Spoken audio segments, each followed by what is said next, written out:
Hermanos, es un gusto, un honor, un privilegio poder estar con ustedes. Reciban saludos de la iglesia Gracia allá en el Pochote. Mi esposa también de manera personal les envía muchos saludos y aprecio las expresiones que han tenido hacia ella.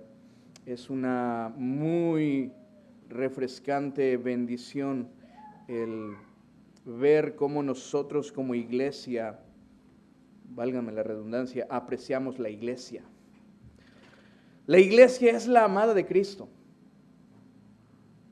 No hay otra institución, no hay otro lugar que Cristo ame más que la iglesia.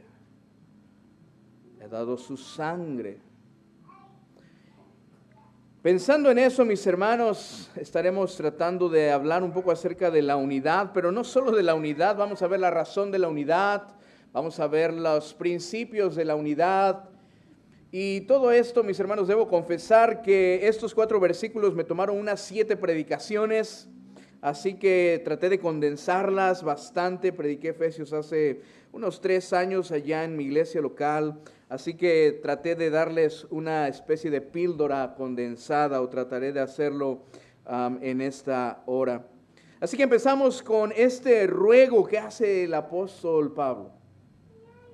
Es un ruego apostólico, es un ruego pastoral, es un ruego eclesiástico, es el corazón mismo del apóstol Pablo. Ustedes han estudiado seguramente en varias ocasiones las varias epístolas del apóstol Pablo, seguramente en su devoción personal, pero también como iglesia, y ustedes se han dado cuenta de algo interesante. El apóstol Pablo generalmente divide sus epístolas, sus escritos en 2 porciones.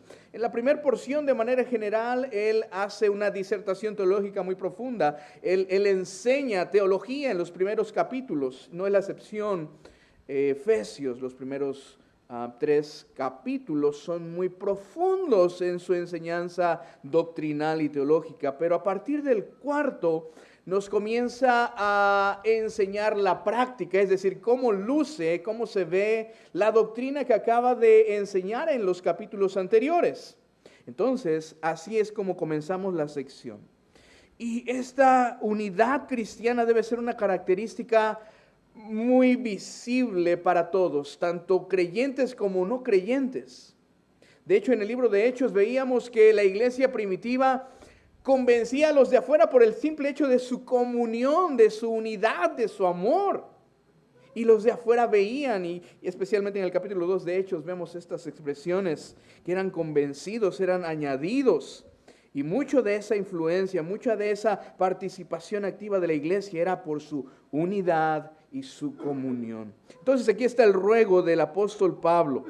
Y así como en las escuelas, en los trabajos, tienen ciertas conductas, tienen ciertos uniformes, ciertos modales, ciertos principios, cierto lenguaje, el cristiano y la iglesia, de una manera más gloriosa y más sublime, también lo tienen. Vivimos bajo el principio de la gloria de Dios.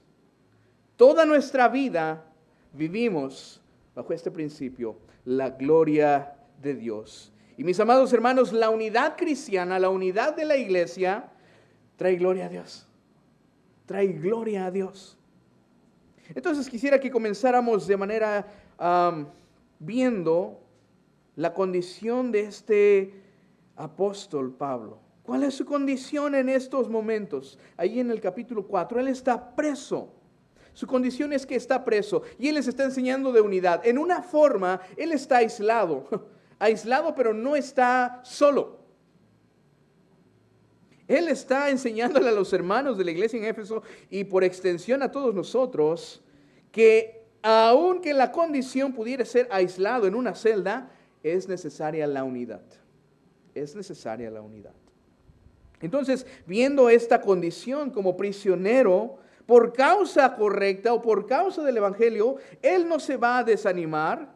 Como decimos en buen mexicano, él no se va a achicopalar. Él va a tratar de esforzarse, tanto modelando como enseñando con sus palabras la unidad. Él está preso en el Señor, Lo interesante es que él no dice que está preso en una cárcel o que está preso en 4 paredes o en un calabozo. Él no se queja de las cadenas a las cuales están atadas sus manos, sus pies y seguramente su cuello. Él no se queja de eso.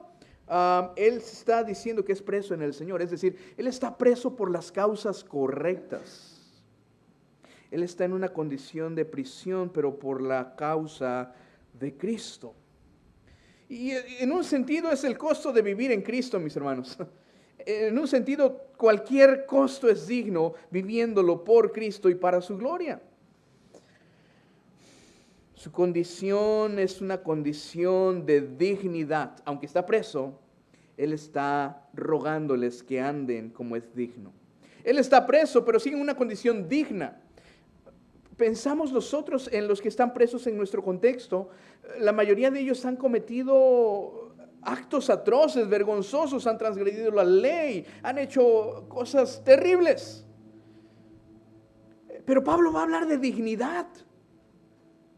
Él está preso y va a hablar de dignidad. Es decir, su causa es la correcta. Los motivos por los cuales él está preso son los motivos correctos, si pudiéramos decirlo de alguna forma. Su encierro es digno por la causa y la gloria de Dios. Entonces, mis hermanos, nosotros no estamos presos. Estamos sentados muy cómodos por la gracia de Dios bajo un lugar muy bonito. Tenemos hogares muy bonitos, tenemos trabajos dignos. ¿Será que podemos andar como es digno de la vocación con la que fuimos llamados? Pregunta, Pablo está preso y él vive conforme al llamado que se le ha encomendado, que se le ha hecho. Nosotros, de manera natural, con muchas más razones de justicia, por decirlo de alguna manera, no estamos en la condición de Pablo, podríamos y deberíamos vivir dignamente. Ahora, ¿qué implica vivir dignamente? Este ruego, esta súplica, apela al llamado que Dios ha hecho. Va en el versículo 2. Lo que implica andar o vivir como es digno de la vocación con que fuimos llamados es vivir o andar con toda humildad, con toda mansedumbre y soportándonos con paciencia los unos a los otros en amor. Bueno, esta súplica, es un ruego. Yo no sé si alguna vez hemos rogado por algo, pero estoy seguro que le hemos rogado al Señor repetidamente, nuestras rodillas dobladas, lágrimas en nuestro rostro. Pero este clamor, este ruego, este es el mismo corazón apostólico y pastoral, enseñándole a su iglesia que debe de conducirse de una manera muy específica. Recuerden, él está preso y aún así él está diciendo, esta es una condición digna y ustedes también es digno de que anden donde estén, que vivan donde estén de cierta manera. Y la unidad implica humildad, y la unidad implica mansedumbre, y la unidad implica soportarnos con paciencia los unos a los otros. Que andemos como es digno. Andar naturalmente no solo implica caminar, es un modo de vida. Es un modo de vida de manera digna, axios. Esa palabrita tiene mucho peso porque habla de la clara dignidad, quizá no natural, no de sí mismo, no en sí mismo, sino por la vocación del llamado con que hemos sido pronunciados.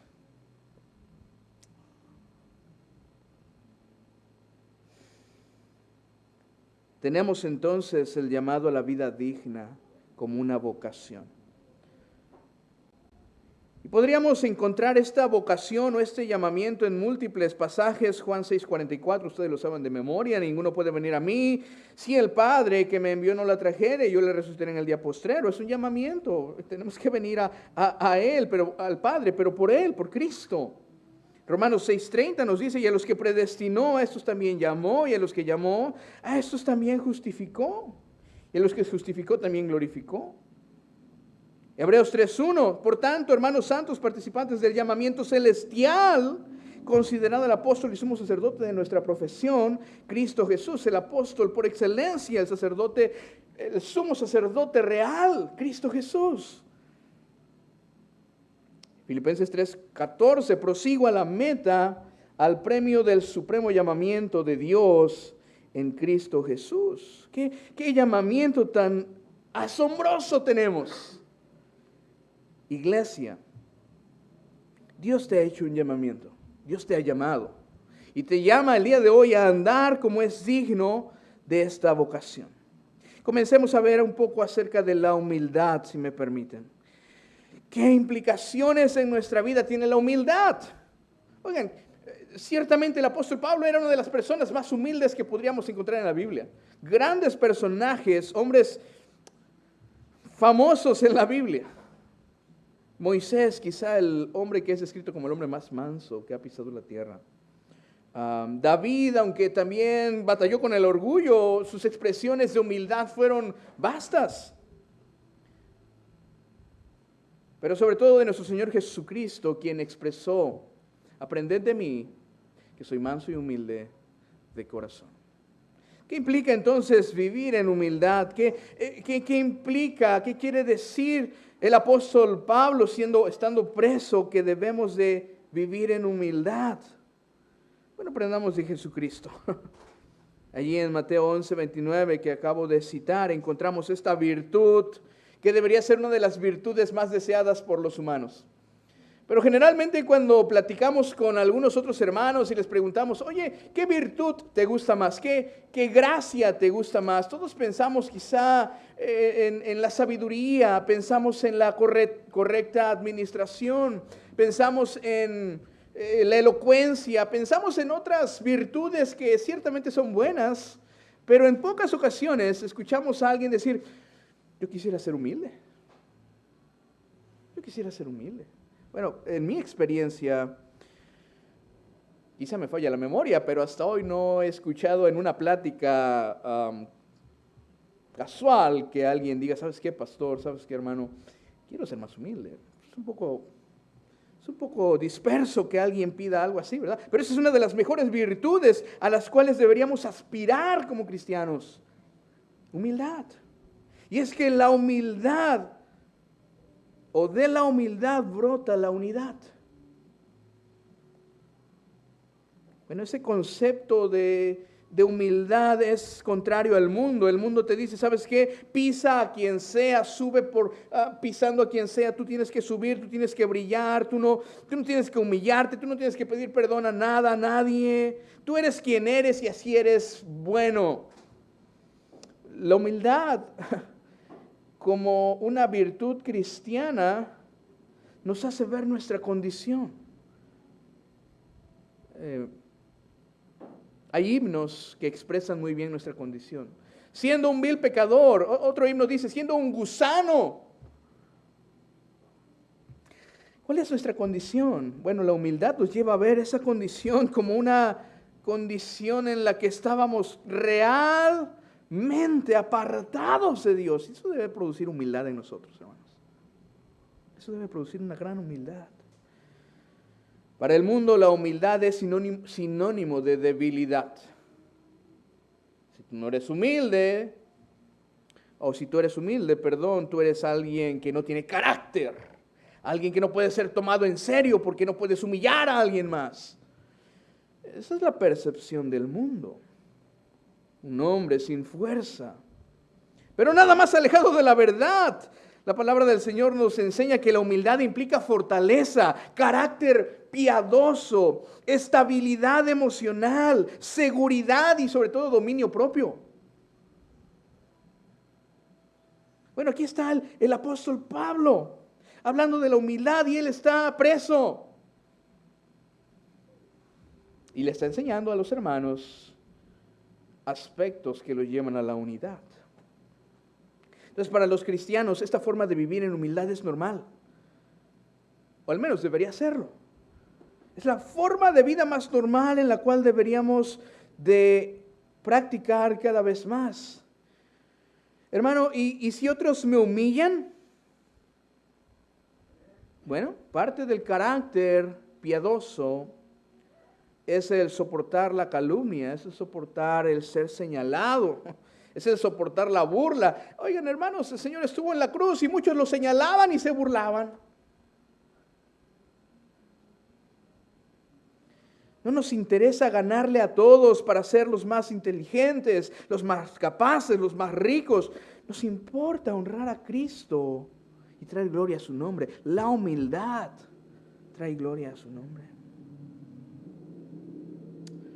Mansedumbre, la siguiente virtud de la cual nos habla el apóstol Pablo. Pudiera hablar bastantes cosas más acerca de la humildad, pero quisiera avanzar un poco más. Esta otra virtud, esta otra característica que es la mansedumbre, viene de una palabra que podría también traducirse como gentileza o amabilidad. Un carácter que es agradable al trato. Alguien que es manso, de igual manera está asociado con alguien débil de carácter. Pero otra vez, nada más alejado de la verdad que esto. Este hombre que es manso, o el cristiano que debe ser manso, es uno de los hombres con el carácter más estable y fuerte que pudiéramos conocer. Está describiendo el apóstol Pablo cómo debemos conducirnos para todos nosotros. Pensemos en un segundo en la naturaleza. A mí me gustan los caballos un poco, no sé ustedes. Hay unos caballos enormes que tienen una fuerza tremenda. Hay otros caballos que son un poco más, menos corpulentos, más ligeros y tienen una velocidad impactante. De cualquier forma, los caballos de manera general en su estado silvestre, en su estado natural, son muy indomables. Había una caricatura hace muchos años, yo recuerdo que todavía era, pues, no sé si joven, no recuerdo la edad exacta. Se llamaba Spirit, el corcel indomable, no sé si la alcanzaron a ver. Bueno, estos caballos indomables tienen una fuerza, un brillo, un potencial, un brillo muy especial, pero pocos pueden montarlos, pocos pueden domarlos. ¿A qué voy con todo esto? A veces nuestro propio carácter, en lugar de un carácter fuerte, es un carácter mal educado, es un carácter que no está sujeto a Cristo. Bueno, la mansedumbre nos habla de esa capacidad de mantener toda la fuerza, todo el carácter que podría estar mal encauzado bajo una estabilidad o bajo control propio. Ahora recuerden, Dios nos ha capacitado con su propio espíritu. Y no es un espíritu de cobardía. Es el espíritu mismo del poder de Dios, el Espíritu Santo. Entonces la humildad y la mansedumbre son esta clase de hermanas siamesas o una moneda con sus dos caras. La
amarnos los unos a los otros.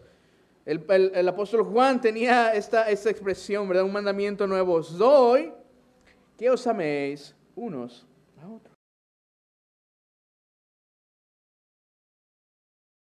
Despierta rencillas, pero el amor cubrirá todas las fallas. Y eso lo toma el apóstol Pedro, ¿verdad? Ya en el capítulo 4 de primera epístola. Ante todo, tened entre vosotros ferviente amor, porque el amor cubrirá multitud de pecados. Entonces, el amor de manera natural, de manera que propiamente tiene el amor, nos lleva a soportar con paciencia. En conclusión, podríamos decir a esta primer triada de virtudes, que tanto la humildad como la mansedumbre y la paciencia en amor o con amor muestra una verdadera relación con Cristo. Una verdadera relación con Cristo. Lo que nos lleva a los últimos 2 versículos. Solícitos en guardar la unidad del Espíritu. Ahora, con toda naturaleza y con todo entendimiento debemos de entender que tanto la humildad como la mansedumbre y la paciencia en amor son causadas por la misma obra de Cristo en nosotros. Pero al mismo tiempo somos responsables de vivir o andar en estas y al mismo tiempo de nutrirlas y guardarlas. Solo vean el versículo 3, solícitos en guardar. El apóstol Pablo no nos manda a crear la unidad. Tú y yo no creamos la unidad. La unidad viene por la misma obra de Cristo. ¿Qué nos une, mis hermanos? Nos une la obra de Cristo. Yo no vivo en Córdoba, tú no vives en El Pochote. ¿Pero qué nos une? Nos une la obra de Cristo. Quizá tú estudiaste en otro país. Quizá tú hablas 50 idiomas. No sé, estoy exagerando, ¿verdad? Quizá no tenemos muchas cosas en común. Quizá a ti te encanta el té y yo amo el café.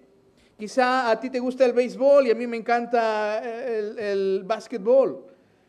Quizá no tenemos nada en común, excepto la gloriosa y perfecta obra de Cristo. Y eso es todo.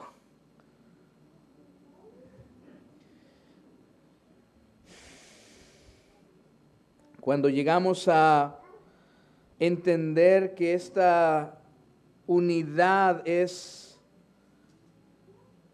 necesaria para la iglesia, nos esforzamos en vivir con o haciendo las virtudes antes mencionadas: humildad, mansedumbre y paciencia o soporte en amor. Y mis hermanos, citando o tomando una expresión muy coloquial mexicana, la iglesia unida jamás será vencida. ¿A qué me refiero con esto? ¿Qué podría dar a entender con esto? La iglesia no busca crear la unidad, pero busca promover la unidad. Busca vivir en unidad de tal manera que sus miembros se aman, se cuidan, se proveen en medio de las necesidades, de tal modo que impacta a todo aquel que los conoce. La unidad también produce salud y felicidad. Hay un término que usamos mucho en nuestros contextos. Queremos iglesias saludables. No solo queremos iglesias grandes. ¿De qué nos serviría tener iglesias con miles de personas o cientos de personas si no son iglesias saludables, si no están fundamentadas en el precioso evangelio de Jesucristo y su obra perfecta? ¿De qué nos serviría tener todo un estadio lleno si esa no es la esposa de Cristo, si no es quien ha comprado a precio de sangre y la está perfeccionando para presentársela a sí mismo sin mancha ni arruga? Seríamos un club social. La unidad que vive la iglesia por causa de Cristo es la unidad más gloriosa que podríamos tener. Miren, nos podría unir los gustos, nos podría unir el gusto por la música, los deportes, pero nada de eso se compara con estar unido por Cristo y su obra. Ahora estamos en cierta manera o en la manera real bajo ataque. Mismo apóstol Pedro, su primera carta en el capítulo 5 nos enseña que el mismo diablo, el mismo enemigo está o anda como león rugiente buscando a quién devorar. Entonces, sí estamos en medio de un conflicto, en medio de una batalla, y aunque sabemos que el Señor ha ganado la victoria, Él tiene la victoria, también es cierto que aún nosotros nos encontramos en medio de estas circunstancias. La unidad no forma un cerco de manera que las pruebas, las luchas no vengan, sino que cuando vienen hay soporte, hay unidad, hay fortaleza.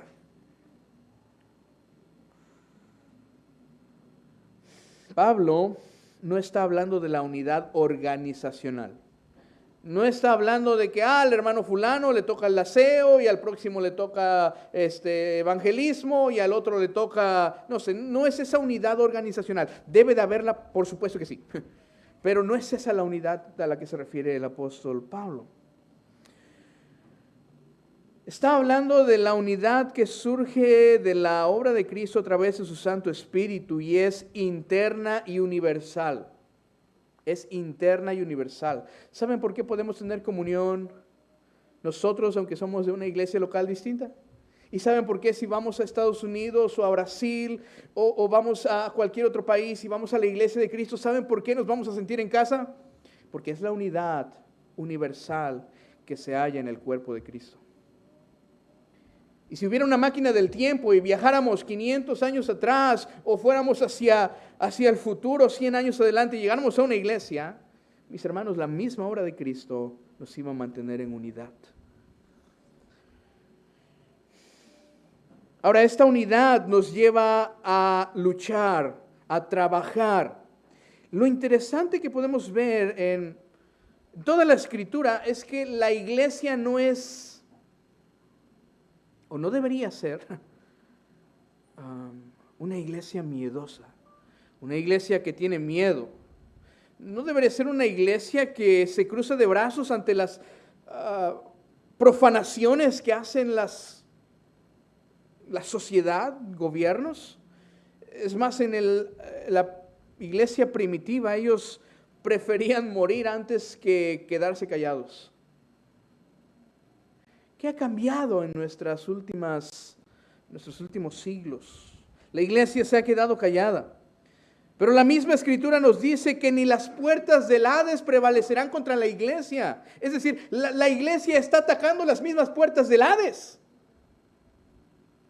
A mí me gusta pensar, porque creo que es un pensamiento muy bíblico, que somos imperialistas. Se escucha muy feo, ¿verdad? Pero ¿por qué imperialistas? Porque vamos conquistando, hermanos.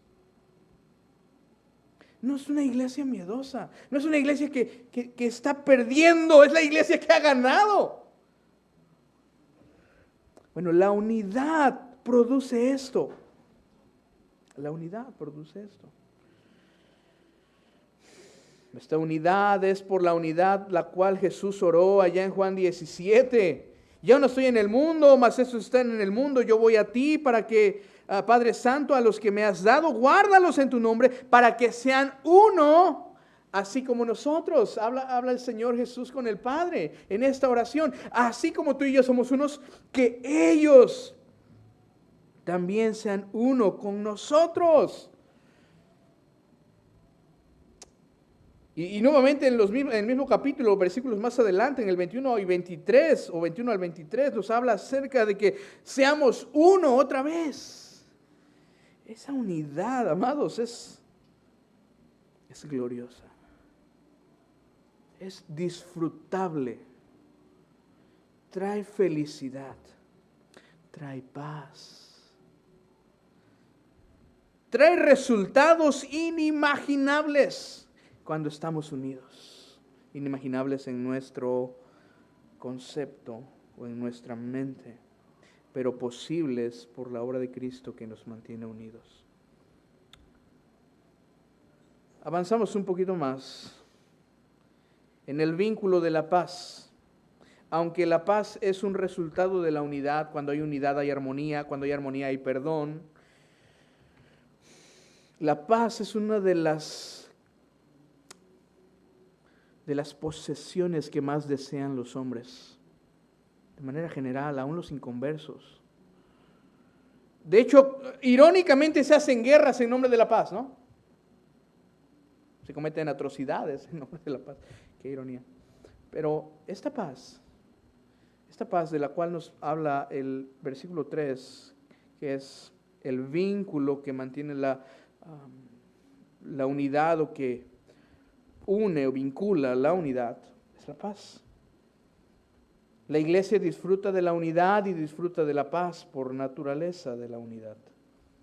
El mundo no puede disfrutar esta unidad. Tu empresa no puede disfrutar esa unidad, a menos que todos los que trabajan allí sean cristianos. Y aún así, no es la iglesia. Tus vecinos no pueden disfrutar esa paz.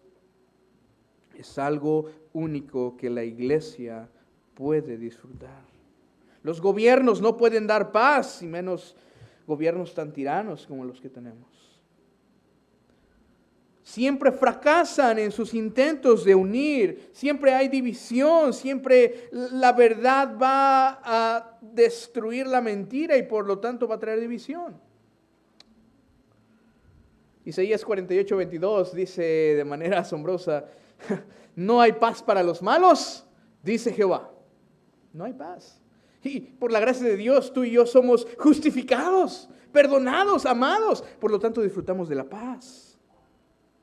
Ese vínculo es como el cinturón que usamos cuando nos calzamos el pantalón y nos queda un poquito grande y nos ajusta. Es algo que une, que aprieta, que mantiene en su lugar el vínculo de la unidad. Esa es la paz. El mismo apóstol en Filipenses 2:2 dice: completad mi gozo sintiendo lo mismo, teniendo el mismo amor, unánime sintiendo una misma cosa. Por eso al principio, y reitero, vivimos bajo el precepto de la gloria de Dios. Todo lo que hacemos, pensamos, decimos, anhelamos, debiese ser bajo la premisa de la gloria de Dios.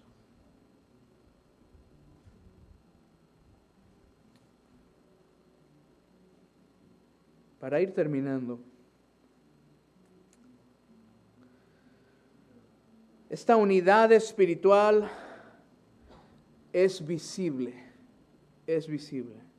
Esta unidad espiritual es de manera tan observable y palpable, así como lo fueron las tinieblas en una de las plagas de Egipto, que incluso se podía tocar, describe la narrativa bíblica. La unidad y la paz son visibles a los ojos de los inconversos. Y yo me atrevo a pensar que es tanta la influencia que podría tener la iglesia cristiana sobre los perdidos, que ellos deberían de decir: yo quiero eso que ellos tienen. Y no al revés, no los cristianos decir: ay, yo quiero esa camionetota. Y no son malas las posiciones, hermanos, no estoy diciendo eso. Pero que ellos anhelen ver nuestra unidad y quererla, desearla, anhelarla y preguntar: oye, ¿cómo tengo eso? Y entonces el Señor nos abre puertas. La unidad entonces refleja el carácter de Dios Trino entre sí mismo, entre Padre, el Hijo y el Espíritu Santo, su vínculo de la paz y su armonía perfecta. En Él no hay división, en Él no hay fragmentación, en Él no hay diversas voluntades, en Él no hay diversos planes. Él tiene su voluntad, Él tiene su plan, Él tiene su decreto. Nuestras confesiones hablan muy bien acerca de eso.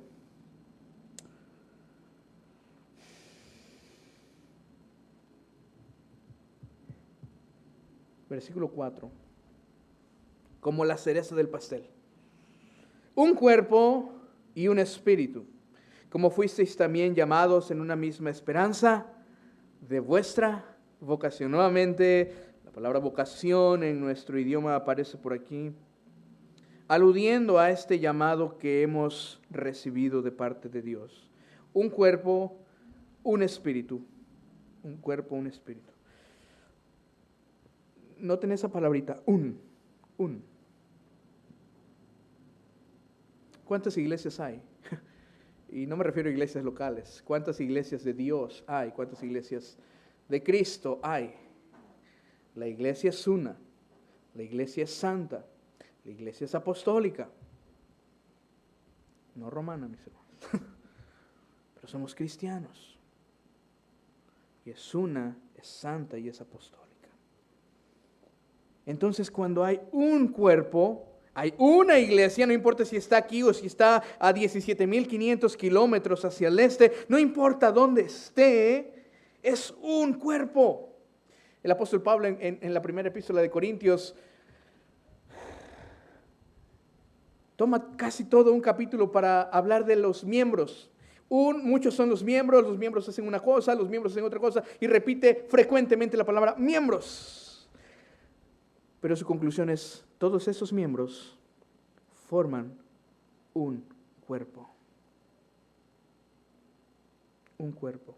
Y de hecho, si seguimos leyendo, que ya no vamos a ver el versículo 5 y el versículo 6, esa palabra un o uno sigue apareciendo. Un Dios y Padre de todos.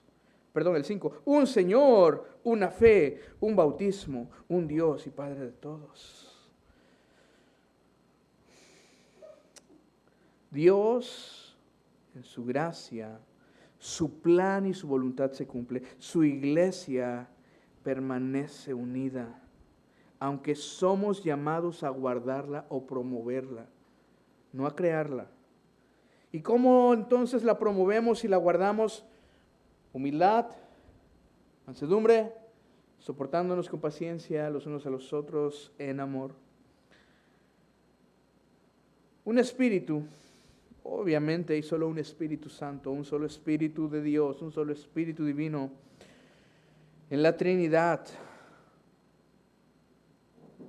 Efesios nos dice que el Espíritu es las arras de la promesa, una esperanza. A mí me encanta pensar en nuestra esperanza gloriosa que es Cristo. Miren, fuera de Cristo, el cielo no sería el cielo si Cristo no está allí. No hay nada más hermoso, glorioso, poderoso que nos pueda dar el Padre fuera de Cristo. Las mansiones que Él menciona cuando Él va a preparar morada, dice el Señor, ¿verdad? Estas casas, estas moradas, no serían nada, no son deseables si Cristo no está allí. Las calles de oro que menciona Apocalipsis, el mar brilloso en cristal, el trono mismo, no serían nada si Dios no está allí en Cristo Jesús. Esta unidad en un solo Dios es la misma unidad que la iglesia debiese de disfrutar. Y la esperanza por naturaleza también es una esperanza.